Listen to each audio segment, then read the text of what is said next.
বন্ধুরা দেওঘর যাওয়ার জন্য সম্পূর্ণ প্রস্তুতি নিয়ে ফেলেছি এবং দেওঘর বেরিয়ে গেছি। 3 পাহাড়ে ব্রেকফাস্ট করে বেরিয়ে পড়লাম দেওঘরের রওনায়।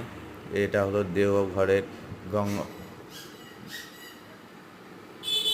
দেখো লাইনে দাঁড়িয়ে আছি, ভিড় দেখো, লাখে লাখে লোক, সব শ্রদ্ধালুরা দেওঘর মন্দির প্রাঙ্গণে প্রবেশ করে গেছি। জল ঢালার পর এবার দেওঘরের মহাদেবের দর্শন করে বেরিয়ে পড়ছি বাইরের দিকে। চলো বাইরের দৃশ্য দেখাই তোমাদের।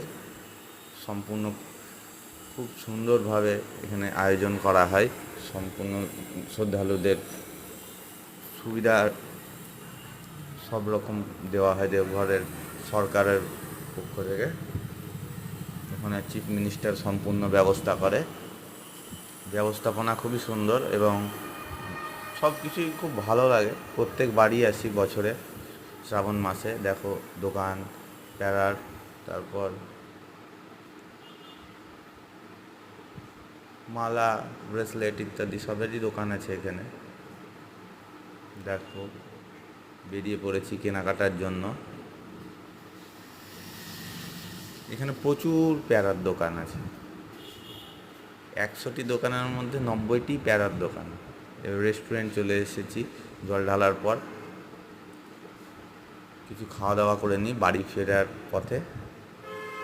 এটি 3 পাহাড়েই আছে রেস্টুরেন্টটি, এবারে নিরামিষ। জানোই তোমরা যে শ্রাবণ মাসে দেওঘরে আমিষ কোনো খাবার পাওয়া যায় না, সবই নিরামিষই হয়। দেখো 3 পাহাড়, এটি ত্রিকুট পাহাড়ের দৃশ্য।